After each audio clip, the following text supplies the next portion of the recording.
Happy Thanksgiving.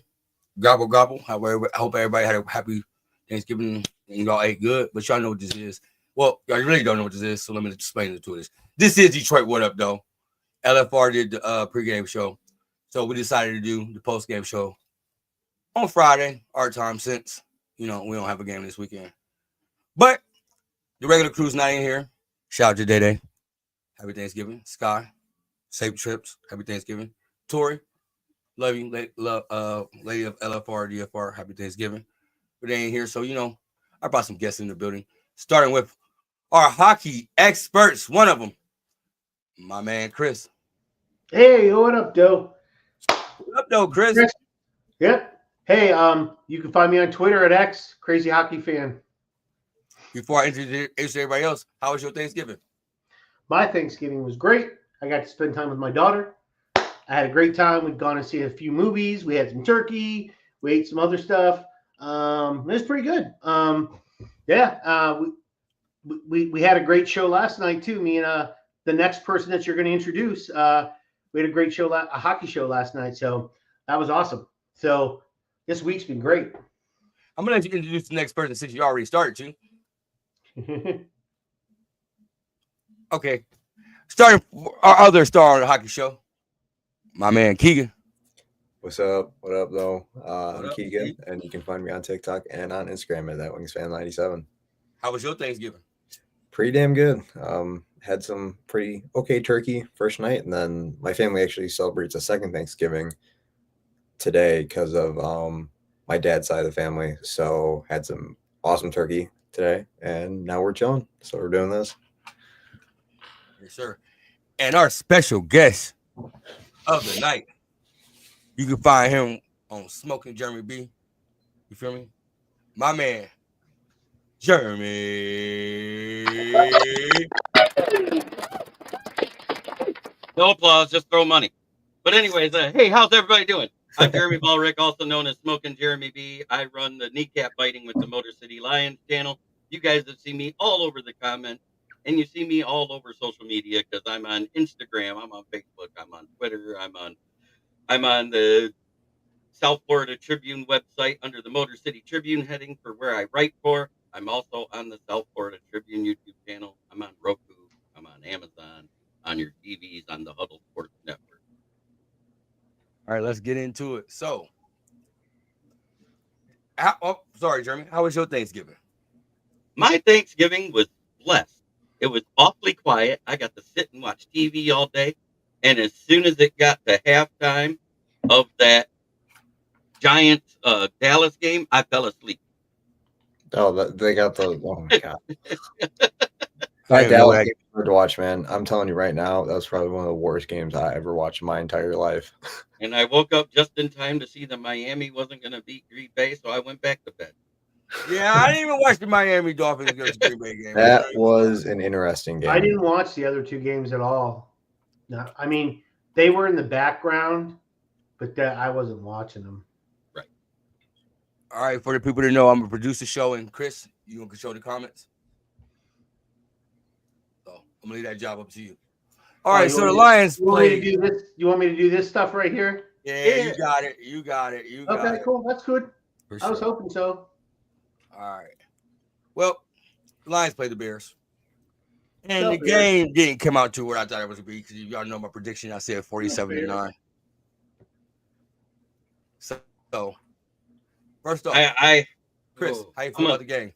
We won our first turkey going since 2016. How was you feeling about the game, Chris? I didn't like it at all. At all.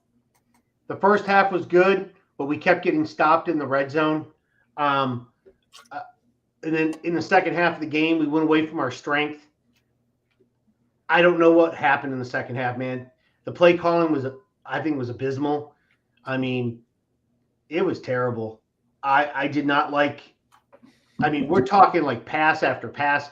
That's not our game. If you just stuck to the run game way more, sometimes I think halftime adjustments don't need to be made. Like sometimes if you're already working, you can't make adjustments until you see what the other team's adjustments have been made. So we came out and we started passing the ball a lot. We got a little bit pass happy in my opinion. So I think it would have been better if we'd have stuck to the run. But who am I? I mean, I just watched the game. So that's my opinion. Keegan, how did you feel about the game? Honestly, like first half, pretty good. They kind of missed some opportunities, and then obviously they made us all worry and thinking, "Oh shit, we may not win this." Thank God we won. It wasn't a pretty one. It was probably one of the worst games they played all year by a long shot. They still got it done in the end. So a little bit closer than what we thought it would be, but glad they got a lot closer than where I thought it was going to be. Yeah, hella way too close for my liking. I thought it was either going to be a really big blowout or it was going to be really close, and it ended up being really close, unfortunately. Jeremy, what was your thoughts? Game ended exactly what I thought. This is a rivalry game. These teams always play each other tough. Number one, we may be the number one or the number two scoring defense. They were number 4. We give up 16.6 points per game. They were only given 18.7 up per game. We were number 2 in red zone defense at 40%. Guess who's number 3 at 41 or tied for third? The Bears defense. So that is why we struggled in the red zone. Just like us, they are a bend don't break defense. They don't give up a lot of yards in the passing game, but they do give it up in the running game. And I'm going to beg to differ a little bit because we did try to run with Monty. He actually got 50 yards of rushing in the third quarter. Yeah, but we didn't run nearly as much as we did because they didn't trust Gibbs after the fumble. We never ran Gibbs again. That I get. But you still have Monty. But they were stopped. You see, in the first half, Monty was cutting off big break plays, and breaking a bunch of tackles. They were gang tackling at the line, and he was only getting 2 to 3 yards per carry, and his average kept dipping down. That's why he only had 4.7 yards per carry, or 4.3. Yeah. But that's because they adjusted to it. So when that's not working, you have to pass, because you have to get a first down somehow. Correct. Okay, go ahead. No, the stupidest part was it was working until J-Mo threw the ball in Tariq Stevenson's face. And while everybody wants to pile on J-Mo about it, then pile on Amon-Ra St. Brown for doing it in the Indy game because he cost us a drive in the same game. Yep. In that game. It was the exact same thing. So if a vet does it and then a young guy does it, you can't just pile on the young guy. Pile on the vet that showed him how to do that. Yep. Nope.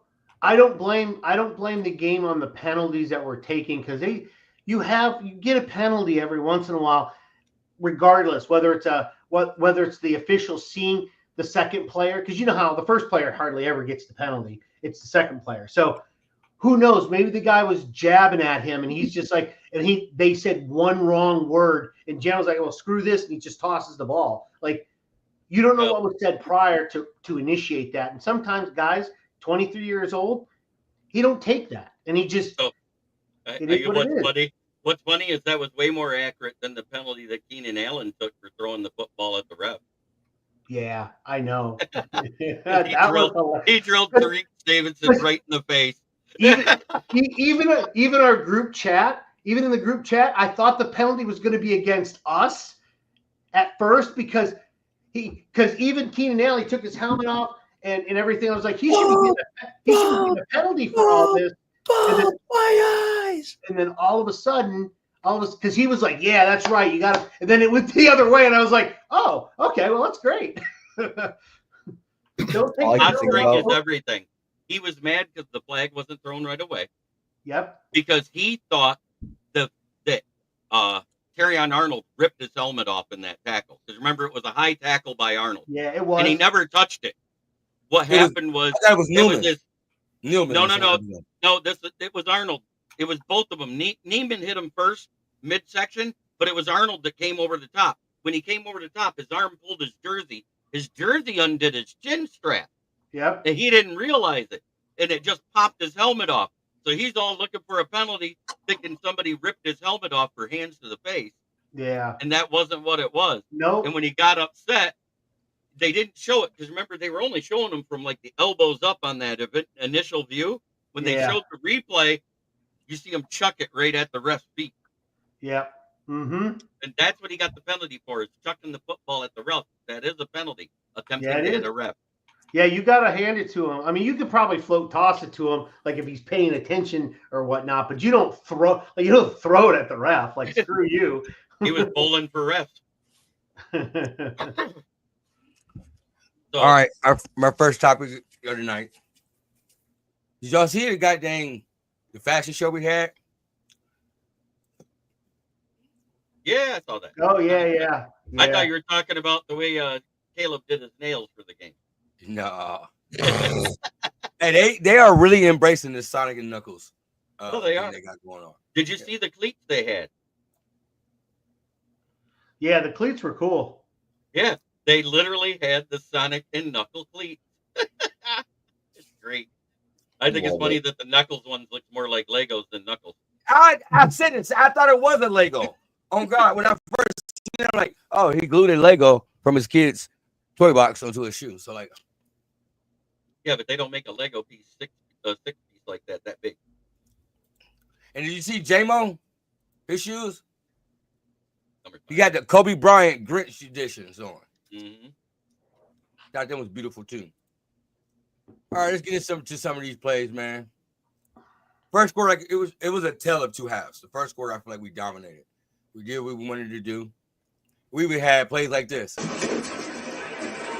go. Now when it goes to Sewell, the tackle is just not there. But how about his imagination? I would love to know what he was going to do with that. The crowd loves it. They lose. Jeremy, did you love the play call? Yes, I did. I love the play call. I was sad it didn't work. You want to know what I think is great? There was only 2 sacks in the game, and one of them was Panay Sewell. Yeah.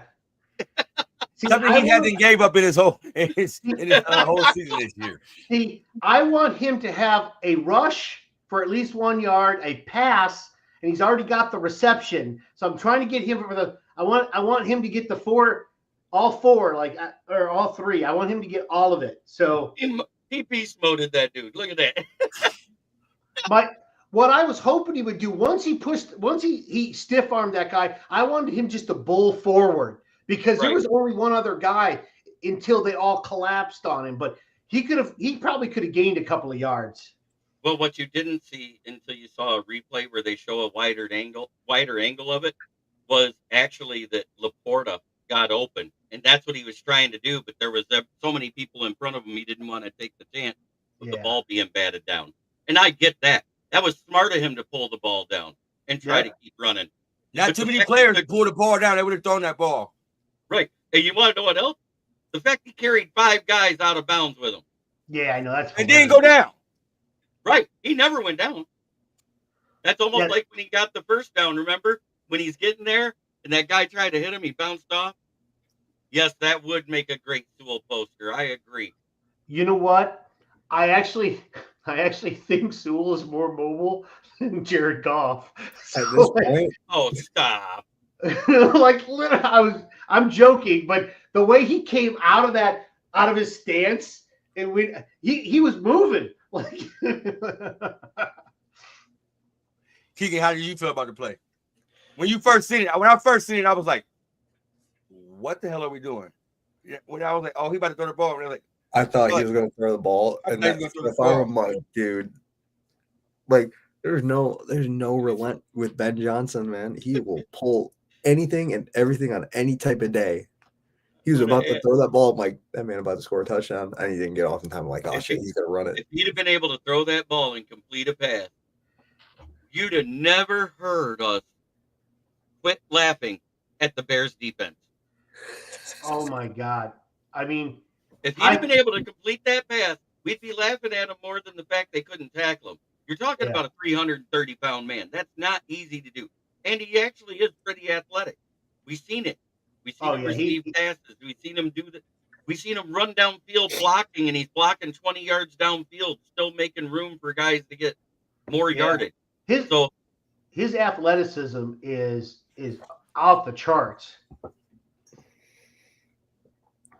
He's been insane. Like, I mean, you just for what he's done for us too. Like he was, I mean, what you would call probably the first pick of this regime, and he's been a huge part leadership wise. Like anytime they have those videos of him talking about like pumping up the team before the game, like that shit gets you going, man. Like that shit You know who taught him to do that?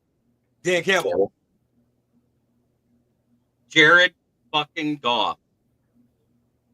Jared Goff went to him after this rookie season and said, you are the leader of this O-line. You have to take that. You have to start being it. You have to be the team leader now. You have to be that emotional guy because I'm not the guy that gives those fired up speeches. It's got to be you. And he's been doing it ever since the second year in the NFL. Hell yeah. I did not know that. It's awesome. I watched an interview on with Danny Rogers when he talked about it during the 2022 season. And I just show the progress and the leadership that Jared Goff said, hey, I'm not the person to get this fired up, but I'm going to need you to get this fired up. You feel me?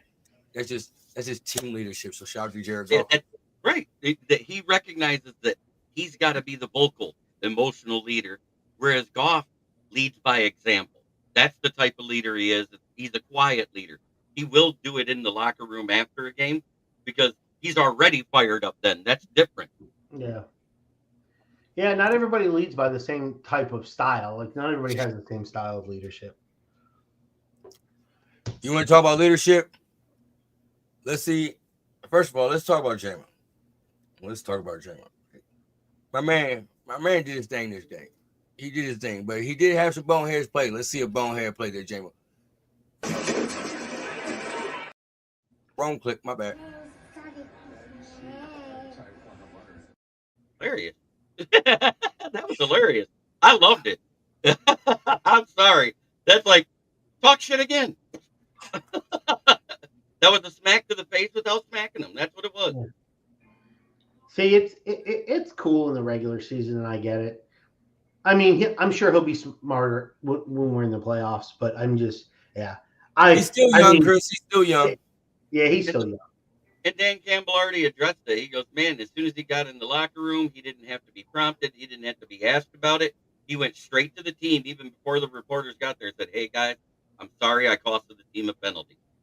It was my bad. Because if you remember, what that penalty was key about was the miss by Jake Bates. Yep. You know one person that wasn't having it, J-Mo doing that? Our wide receiver coach. Some people are like, I was trying to make a play. Well, I'm like, why don't you try and make a good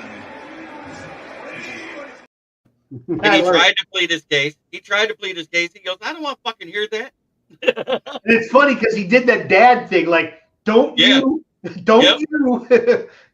make me. Right. Like scolding, like, don't make me make you do this. Yeah, you can tell he's a dad. Just that look on his face. That was the dad look. As soon as that finger went out, I'm like, came on in the doghouse. I love how they make sure they take accountability on this team. You know, you feel me? Even though I think we up at that point. We were up at that point. We never trailed. Yeah, we never trailed the game. I think we were still up by like 10 though at that point. But you still hold accountable, so your actions do reflect this team, and this team right here, we're not about that. So, for him to hold him accountable, he took since Bridgewater left. I think he took J-Mo under his wing. You feel me? So, like, how do you feel about the accountability that's on this team and how everybody just hold each other accountable? I love it. I don't know about you, but I think it's a family. Hold each other accountable. It's a family thing. That's what you do, and it's a comfortable enough environment that when you go in the locker room, you can stand up and say, even if you're a little shy, like if you stand up and say, hey, yeah, my bad, guys, it's my fault. Nobody's gonna chastise you. They're just gonna be like, we got you, bro. We got you, and that's what you want. Because most locker rooms, man, you always got a few guys that will be like, dude, don't quit telling me about that. I'm tired of hearing your freaking like. We don't have that. We just don't have that. And that's a great comment by Michael Huck. We went from 2nd and 7 to 2nd and 22. And yes, it hurt, but guess what? We converted that. Yes, we did. It was Yep. the next drive the next part of that drive that failed. That's where we went to when we tried to get the second first down. That's when we got the 3 and out and ended Yeah. up trying to kick with Jake Bates. And what I thought was stupid was we ran it to that side and then tried to pass from there. Yeah. When we were in Jake Bates' field goal range, what we should have did was ran it back in the other direction and get it in the left hash, because guess what? Jake Bates only miss in extra point was set up on the right hash. Yeah. Absolutely. Speaking But- of Jay Bates, go ahead. But Go ahead. if you know, so this is what I was telling the guys before you came in, Jeremy, because for some reason, I didn't watch the kick. I watched the center, the holder, and then the kicks follow through. So I watched the whole. For some reason, I was just concentrating right there. The snap was like right to the chest, like right to the chest of the holder. The holder barely got it down, and he didn't even spin it fast enough, and the laces were pointed right. So, so when he That's kicked going to it, give it that type of trajectory anyway. yeah. So he didn't even like. I don't even think he could have corrected that. Like even if he knew that, I don't even think he could kick it far enough left to compensate for it. Like because those are like the kicker when he starts his motion, there's no stopping. He's following through. He's following through no matter what. So he's trusting the holder to have the ball down correctly. Right. And mechanically, he did everything right as far as Jake Bates is concerned. Mhm. And I did see it was kind of a bad snap. I the first thing I said, oh, he's missing. Before he even started his kick. Yeah, exactly. I said, this one's being missed. Yeah. He's going to have his first miss of the year, and it's going to happen versus the Bears. But where I thought was stupid, we had that miss. We gave them the ball at midfield. They drive down. They score. They try to go for 2. Yeah. That was what I thought was stupid. Because if they didn't go for 2 and they'd have went for 1, it'd have been a 2-point game instead of a 3-point game, and it'd have been a different set of play calling in that last drive. Yep. We're gonna get about that last. We're gonna talk about that last drive. Keegan, how At did the you same feel? time, at the same time, that's what I mean by coaching decisions and the differences between one coach and another. There's a time and a place when to do it, and I just thought that was too early in the game to go for that 2-point conversion. Yep. Don't chase points too early. I mean, Jeremy nailed it. I mean, I think just like the way the line they like Chris said too, they went away from their strengths and it showed.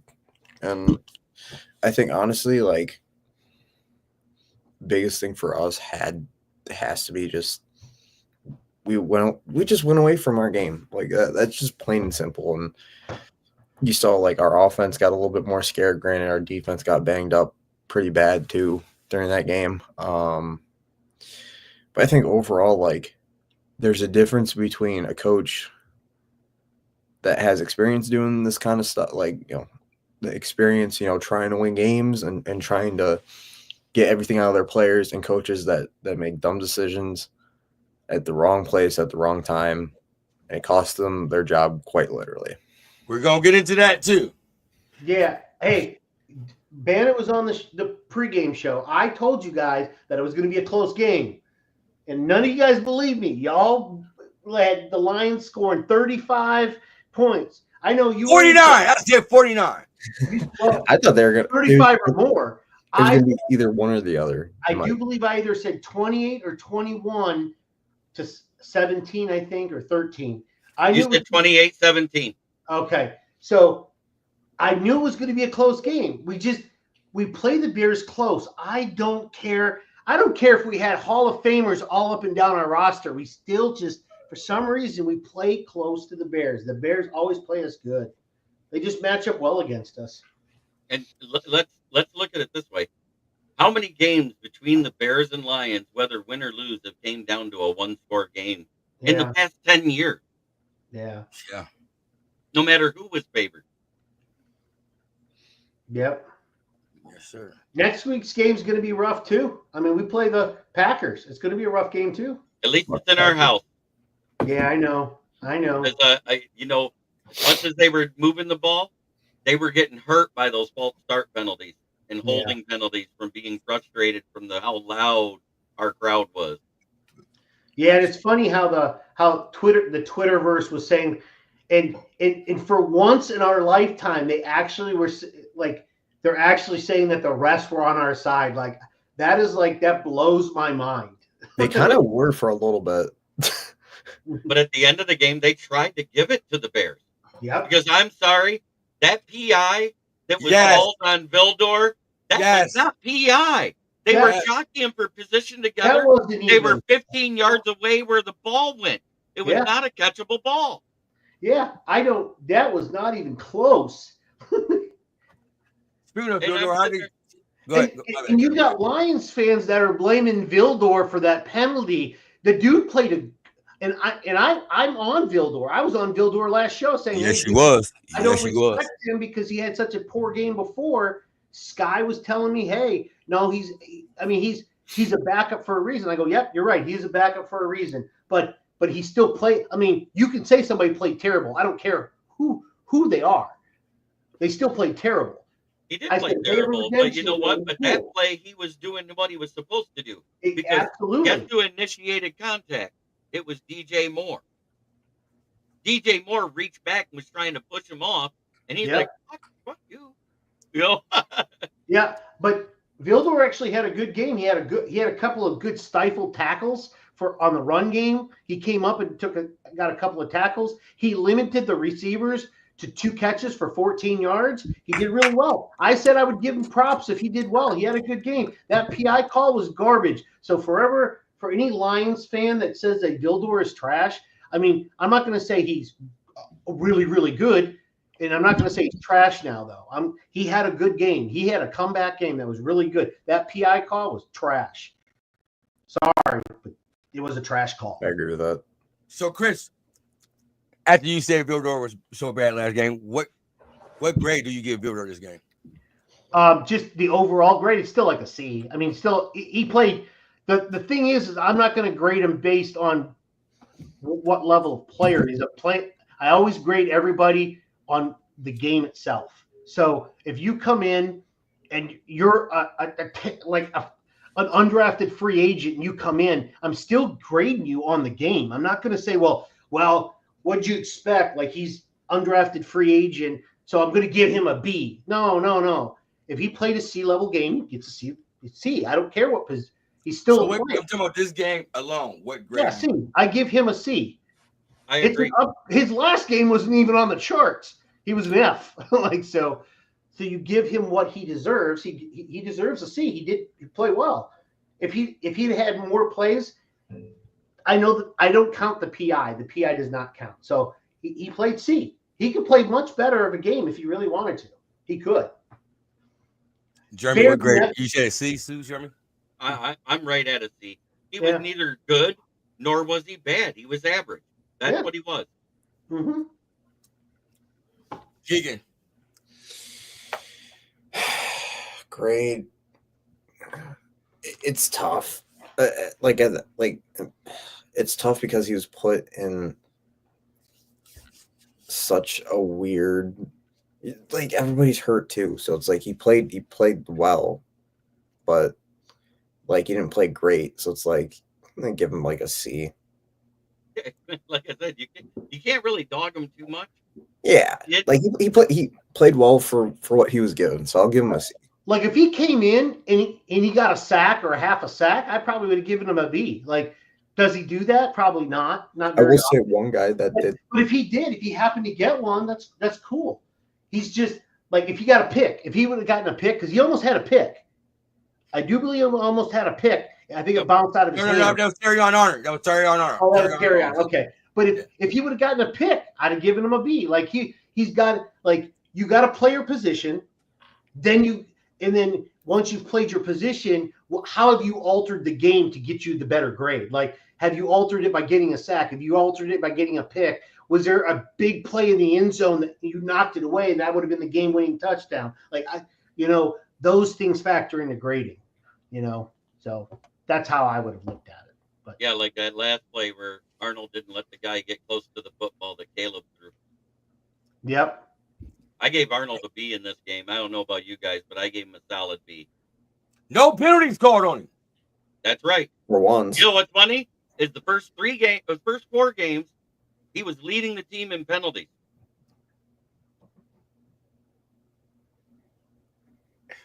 Crazy rookie season, but DC, I give him a C because he still gave up plays. People still made catches on him. But you know what? He did okay. He tackled well.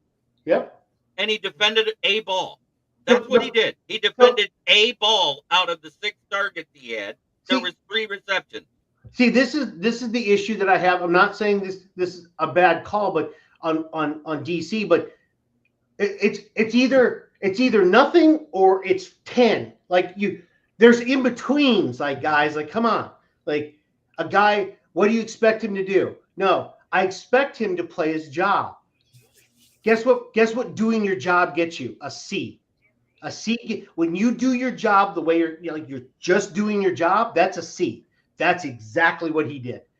You get better grades or worse grades when you do less of your job or more than your job. So I'll tell you who got a D his this job, game. he gets a C. I'll tell you who got a D this game, and it's a guy I never thought I'd say it about. It's Amik Robertson. He got burnt bad twice. Oh God! And I was hoping he'd have a good game, and man, he slipped. He got burnt on the cut. That was terrible, man.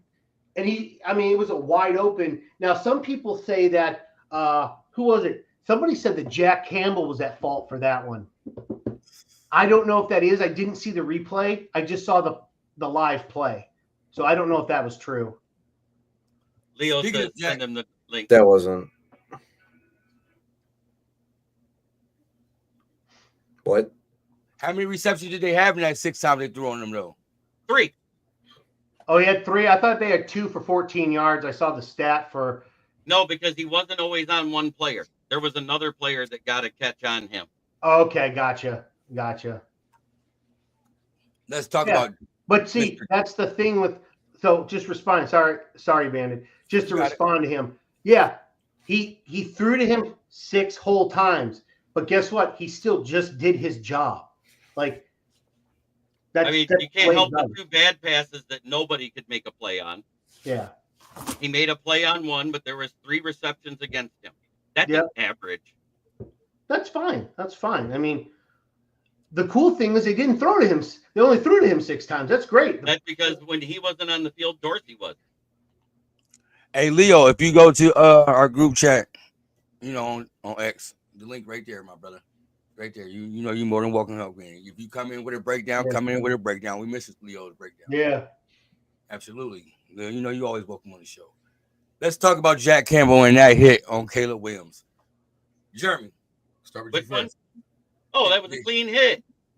Oh, yeah. He slowed down. He hit him in the league. He slowed down. He didn't go out of bounds. Both feet were in bounds. It's a clean hit. Clean. And the way Caleb bitched and whined about it, I actually put on his X when he posted that interview. I was like, quit whining and take your L. Let's hear Caleb Williams. Let's hear a little interview about the whole incident. You got hit. Was it your left knee? Yeah, it was left knee. First of all, how's your knee? Second of all, did you think was that a clean play? Knee's fine. That play was funky. Let's put it that way. I don't really, I didn't really appreciate the play. He just kind of dove straight at my knee. So I didn't really get that. Definitely kind of frustrated about that one. Just because, whatever. But knee's good. Nothing wrong with it. I think I just got a bruise, but the play was funky. But that play was funky. That's avoiding the question. That's like he said I thought it was dirty. He dove at my knee. He didn't avoid the question. He said I thought it was dirty. Believe it or not, he dove at my knee. I toned him out after I was reading something else. I toned him out, so I didn't hear that part. I think literally he had a chance. He had more than a chance. He had more than a chance to run out of balance. He tried to pull some little funky shit and got smacked. Even the coach on the sideline was like, "Oh, he was sliding." I was like, "Dude, he wasn't even approaching a slide. Stop. He was already a runner." Exactly, Stop. Michael Huck. He had both feet inbounds. There was a foot between him and the sideline. Yep. And he started to trip on his own move. It wasn't a slide. A slide, your feet goes first. Yep. And with Caleb Williams, you got to make sure you tackle him because we see him get to the sideline, turn around, and throw the ball. So, like, you kind of cause that on your own. You cause your own incidents. Yeah, he like, tried to turn. He's right. He did try to turn on field. And he lucky because it could have been way worse than that. DC, where did we say he sucked? He did his job, is what we said.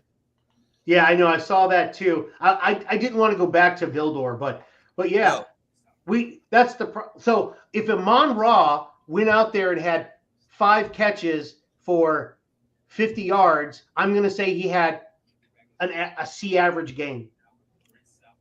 I mean, he's still he's a high end guy. I'm still going to say he has a C average. He did his job. Like, I don't know what is not. I don't know what he's not getting, but whatever. I mean, nobody said he sucked. I just don't understand that mentality when somebody doesn't say, "Oh, he played amazing." He didn't play amazing. If he played amazing, we'd have said he played amazing. Yeah. Yeah. Your play on your field, that's how I reflect it based on the play on the field. If you did your job, you get a C. If you get a pick or a sack, then we start rating you higher. If you gave up a pick or if you gave up a reception for a touchdown, it's going to be low. Like, I don't know how much more you can explain it to somebody that's just the way it is. You know, it's just the way it is.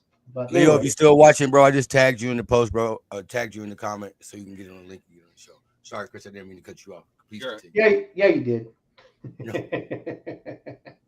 It's okay. I'm done with Vildor. I don't want to talk about him anymore. Yeah, it's done. You know, he had an average game. That means he's not bad. He's not good. He's not great. He's not horrible. He's just average. Yeah, that's fine. We need all the bodies we can get. We'll take a below average if we can get them. But like, I mean, it is what it is. It is what it is. Speaking of not average, the 239 people that's in the watching right now, y'all are not average. We appreciate y'all watching, man. Make sure you hit that like button. It helps with the algorithm, moves the show back up into the podcasting world. Yes, sir. And if you hit that like and subscribe button and like us on X, enter for a chance to win Jersey Mike's tag 5 friends and comment on the show. Starting next week, we'll be getting out $25 gift card to Jersey Mike. Shout out to Jersey Mike's a sub from above. So yeah, you got to show me where that button is, so when we do just winging it, I can put that on there too. I'll make sure I upload that for y'all. And then also, when we hit 500 subscribers, we will be giving out a jersey of your choice. Detroit base, Pistons jersey, Lions jersey, Red Wings jersey, or Tigers jersey. So make sure I hit that subscribe button, share it, and comment on the show to enter for a chance to win $25. Don't come in with that skull shit. Boom. Boo. Oh man, I wish I had some controls. I have a picture I'd want to put up right now. Well, make sure y'all hit that subscribe button. Is it one of Daniel Jones? Oh no, I got the crying Vikings logo with a little stick figure, like in the bucket thing. Yeah. And facing his mouth while the crying emoji, crowing Viking lion is there, and it says skull fuck. And also, Jersey Mike's is sponsor of our call of the day. So our call of the day goes to the end of the game. Commentated by our own Detroit. I'd say the D-line, it was a tale of two halves. Because once all of the people got hurt, you know, the D-line play kind of relaxed for a little bit, but the interior D-line stepped up. Yeah. That's what I thought. And Martin didn't even get into the last 3 snaps, but 1 snap didn't count because that was the PI. But at the same time, if Martin wouldn't have been at defensive end on the side where Darius Smith was in that 3-4 look we gave him, Darius Smith wouldn't have got that sack. Because Darnell Wright didn't even pay attention to Z. Smith. He turned all of his attention to help the right guard versus Martin. Yeah. Okay, so we all know about the James Houston release. Okay, we're not even going to talk about it. It's gone. He's on the Cleveland Browns. I wish him nothing but the best. But Oh, Hey, yeah, there, no, but, yeah, picked up by the wait, I Browns. do got something to say about that. It's good Oh, thing he's with God, the go ahead. Browns now, because if he sharks, it'll be the same color. James Boo Boo Houston. That was my nickname for him before he left. But I'm done with the James Houston talk. We are done with that. Unless we play I them. know I can't talk about my mans no more. But our caller today comes from our own Detroit Lion. Who's going to go empty out of the gun. 3 receivers left, 2 right. Lions show 4 across that defensive front. There's the snap. Williams back. Williams gonna get hit. Gonna go down. Sacked back at the 41-yard line. Zadarius Smith got him. Loss of 6 on the play.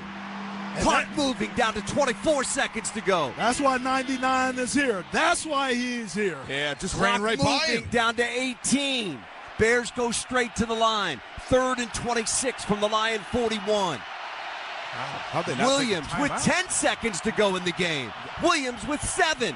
Williams with 6. Takes the snap. This could be the final play of the game. Throws it deep downfield. It is up for grabs and incomplete. That's it. That's it.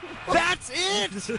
What in the world were the Bears thinking? Matt Eberflus. This game is over. Wait a minute. You talk about the world of clock mismanagement. The game is over. Oh, he's going to lose his job. That's it. That's it. That PI should have never happened. Good. They had 20 seconds and a timeout to regroup. It was 3rd and 26. They let it run all the way down till there was 6 seconds to go and snapped it through an incomplete pass, and your Detroit Lions have just won the game. First of all, they had a timeout. They could have did a lot. They could have ran outplayed.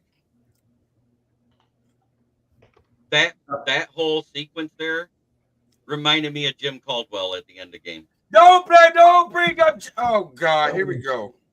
And his poor clock management. Yeah, he did have. You Hoboken. Don't bring up Jim Caldwell. That was my coach. Hey, I liked him as a coach. The problem is he did have poor clock management. That's the one thing that I did. He didn't have the tenacity that I like to have in a coach either. But that last year we made the playoffs when we went 9-7.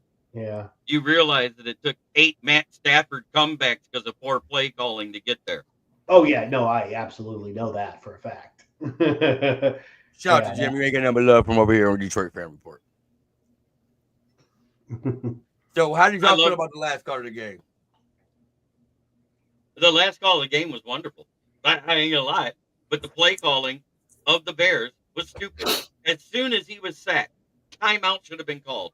That gave you 3 shots, 2 to get in field goal range. If that didn't work, then you take the Hail Mary to get to the end zone. End of story. Yep. Keegan? I thought it was a great.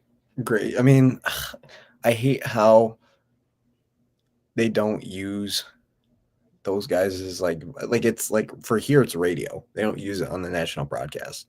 Right. I hate it because it make the game so much more better. Okay. But yeah, it's a great call. Love it. The 10 out of 10. Like the guy doing it, he's done a phenomenal job, especially the last couple of years. So he goes, Dan Miller, while he's sitting there going, how do they do this? And Lomas Brown in the background, Matt Eberflus.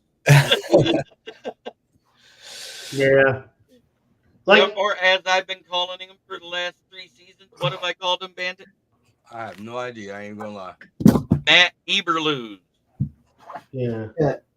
5-19 in 1-score games as a head coach. That's why he's fired.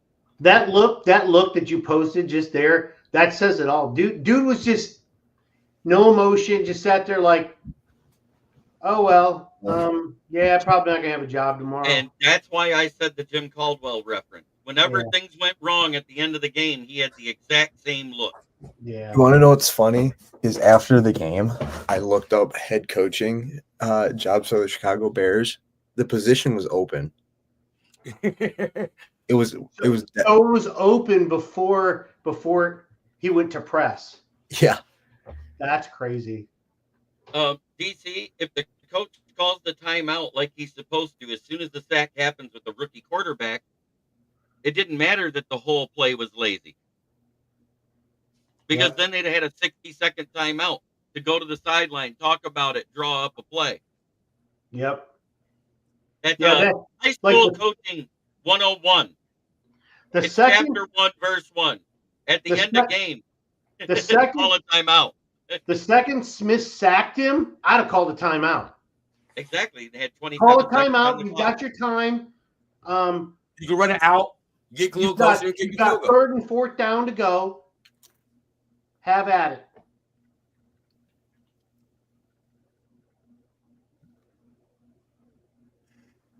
It's the Bears, bro. I mean, you talking about the people that let their equipment get stolen. I mean, the bad part is the O-line was on the line, the wide receivers are on the line, and at about 10 seconds, Caleb does this and calls a different play. He obviously did not see the clock. He was not paying attention to the clock. There's no way Not he at did. all. I feel like he was the only one paying attention to the clock. If you look at it, he was rushing him to the line. Caleb was rushing him to the line. I feel like the he was O-line was set. That's the bad part. The O-line was set. He changed the play. He was, changing the play took an extra 10 seconds, man. He, and the problem is, I actually think he didn't think they had a timeout. I think Caleb, being a rookie, didn't realize they had a timeout. That puts it on the head coach to call that timeout. Yeah, and he in his presser, he said, "Well, I wanted to save my timeouts." It's like, to win. There's like 25 seconds left of the game. What are you saving them for? You can't carry him over to overtime. A Viking fan came on my show and made the comment, well, maybe the Bears get 4 timeouts first half next game. And they saved one. Carry over. I wish we could carry over timeouts to the next game, like minutes on your phone, like you used to. Yeah, the rollover minutes. Yeah. Well, let's see what Dan Campbell had to say about the whole overall game on Thanksgiving. Good win. I mean, you find a way to get the W. That's ultimately what we did, and we found a way. You know, credit to that team. That they played hard. We knew they would, and so. You know, hard-fought game, and you know, I just thought there was a number of things. You know, I thought we started off pretty hot offensively, and defensively, man, getting the 3 and outs, really getting them off the field, and really chewing up all the first half. But you know, the turnover going in, the penalties that we had in the red zone, you know, hurt us. You know, a little bit of the details of the passing game hurt us in some things. Thought we ran it pretty good. But ultimately, that one right before halftime, they go for it on 4th down. We stop them. Now we have the ball, and we give it back to them. It didn't cost us anything, you know, and that hurts. So that gives you a little momentum, and they come out, they score after halftime. But what I loved is our offense went down and scored. We answered back. So even when things aren't working perfect, man, we play complimentary football, you know. We go 3 and out, man. Jack Fox, what a massive punt, puts him down there on the 1-yard line. You know, I mean, that's a huge play. And then ultimately, our defense at the end of that game holds. So I'm proud of the way they fought. You know, we did what we had to do, and man, we're going to move forward. We're going to enjoy this first Thanksgiving win since I've been here, and our guys are going to enjoy it. We're going to enjoy it. We got a couple of days off before we're back, getting ready for Green Bay, or players do, and then we're on to the next one. So proud of the guys. What else is he supposed to say? It would have been a lot different if we lost that game. Oh, it would have been. If we were sitting at 10-2 instead of 11-1, then we're all scoreboard watching all weekend. Now it don't matter. Yep. The only game that matters is Baltimore versus Philly, and if any Lion fan is not a Baltimore fan this weekend, you're wrong. Yeah, you definitely need to be a freaking Baltimore fan. Lamar Jackson, baby! I bleed purple this weekend, baby. Part of me wants to be a Cardinal fan, but I hate the Keebler Elf. Yeah, I want the Cardinals to win. I mean, they have the players to do it. They do. I just don't give them a whole lot of luck to do it. So, season coming down to the end. we beat the Bears. We do play them again. So I got a question. So the Bears did hire a new coach before I get into my next topic. The Bears did hire a new coach. And let's see the introduction of that. It's a privilege to introduce my new brother and 17th head coach of the Chicago Bears, Matt Eberflus.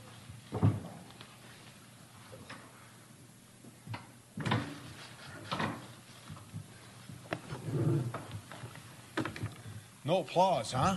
Come on. They weren't happy when they picked him up there. That's enough said right there. No applause. That's crazy. I never saw wow. They edited that clip when Ryan Poles talked about this season going into this year. When he said we're taking the North and not giving it back. They cut out a little 2-second window before that, and we're not giving it back. They cut out the part where he said the basement. Oh, wow. That's crazy. We're taking the North basement and not giving it back. That's crazy. DC says, welcome to Baltimore. Yeah, I saw that. Yep. All right, well, getting down to the wire, and the North is getting real tight. Yeah. Lions 11-1. The Vikings, was that 8-2? 9-2. 9-2, and the Bears are 8.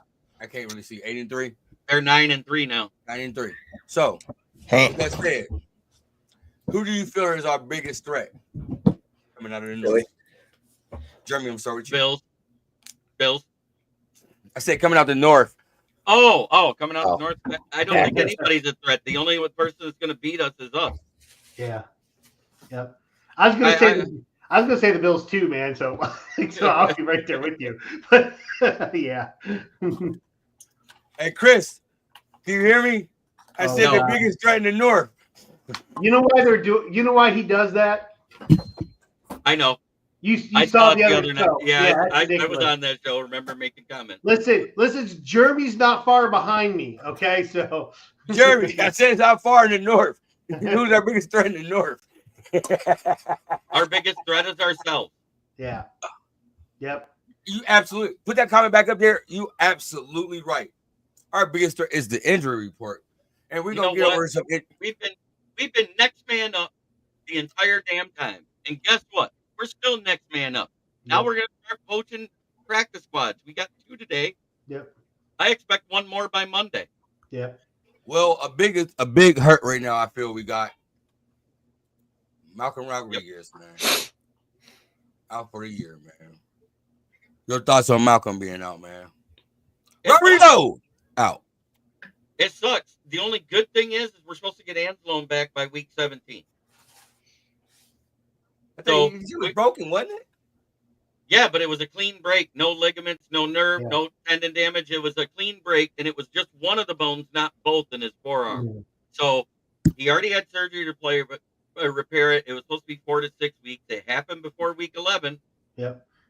We'll get him back by 17. He may not play, though. They may hold him out. Right. It really, you know what's going to decide whether or not they hold him out? Is if we're tied with Minnesota in week 18. Yep, that's true. Yep. Those last 2 weeks, man, it's all interdivision. No, it isn't. Week 17 is in San Francisco. The Bears is 16. San Francisco.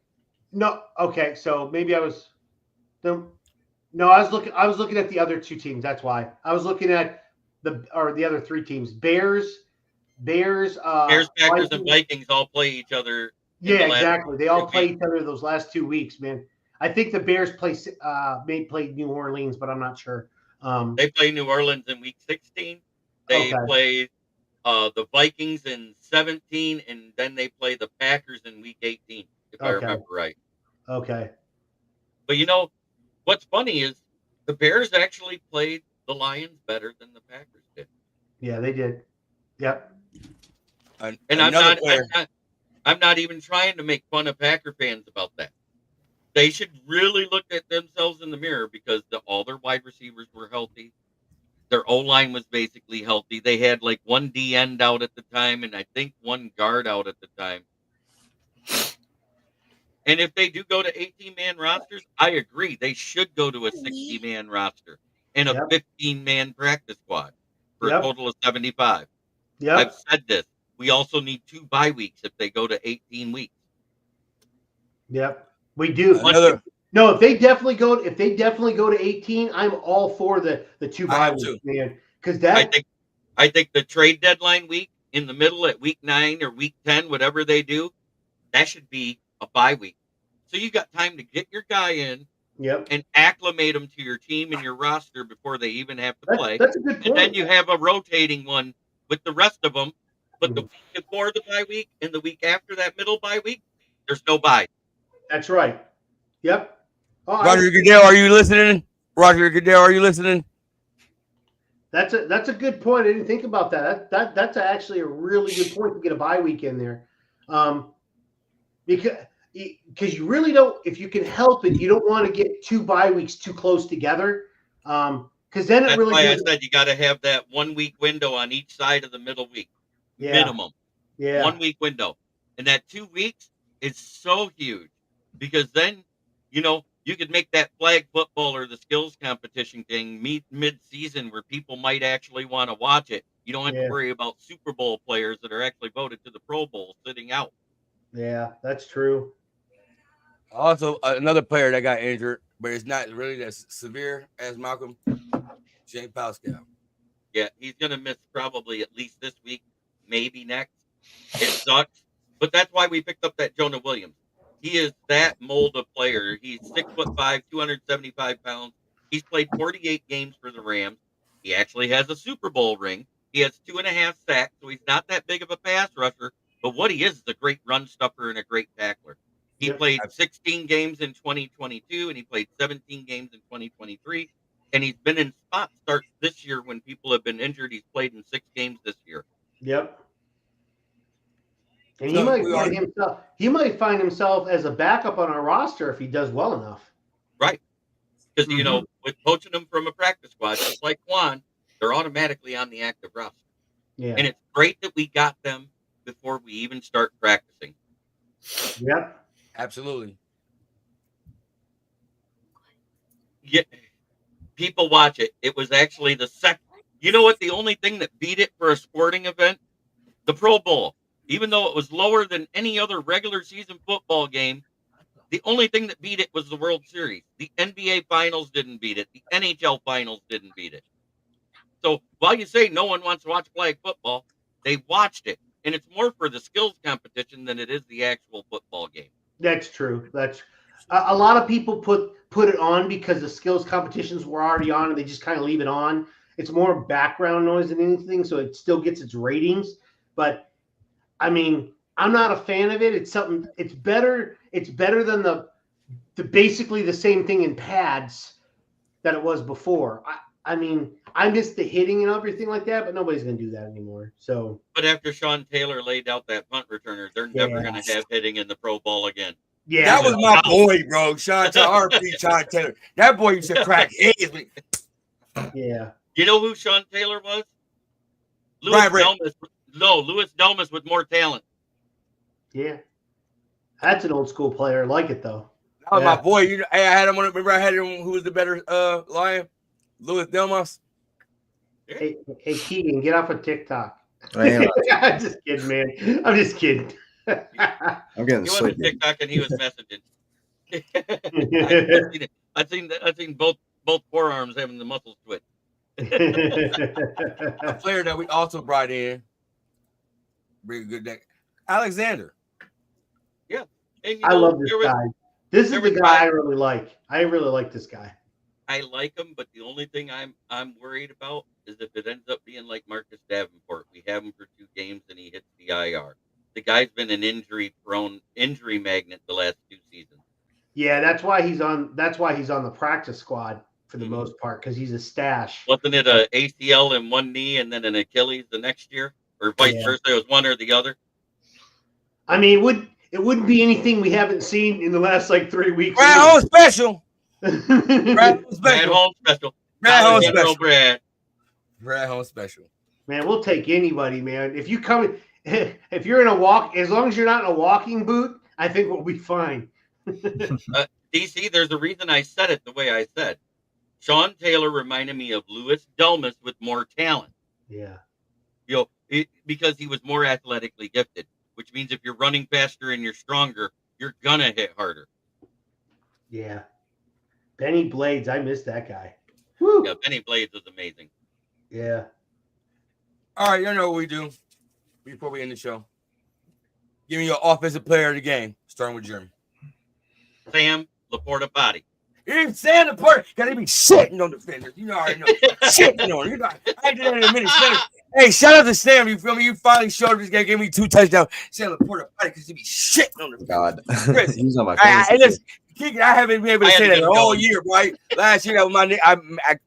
You can look it up first, Google it, search it, YouTube it. I was the first person that gave my man Sam Laporta Potty that nickname. Right on my show. Yep, Sam Laporta Potty. You know why? Because he be shitting on defenders. Chris, who's your offensive player of the game? Offensive player of the game.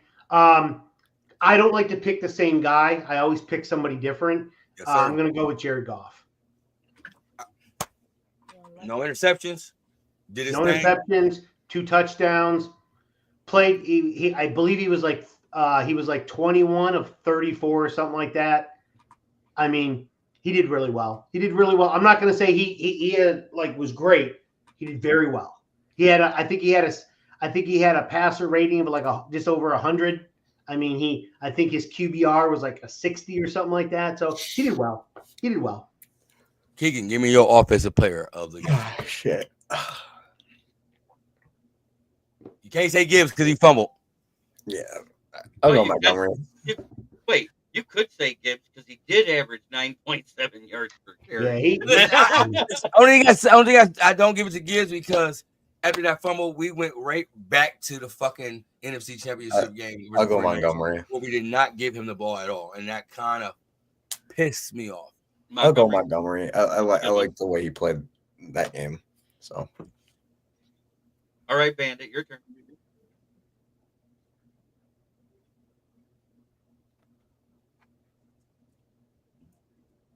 My HDMI cord is freaking acting weird. I can't figure out what's going on with that.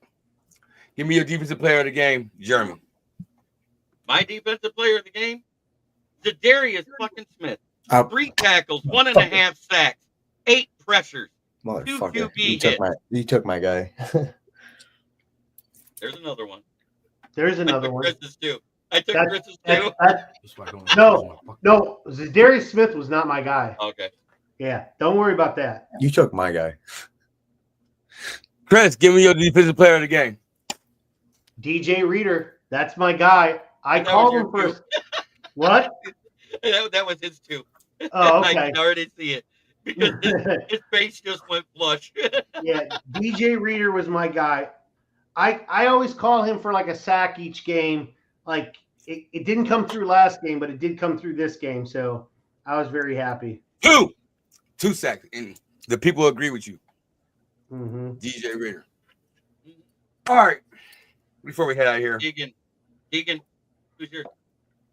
Keegan, who's your player of the game? My bad, defensive player of the game. I'm sorry. I apologize. He was hoping we'd skip because we took both of his.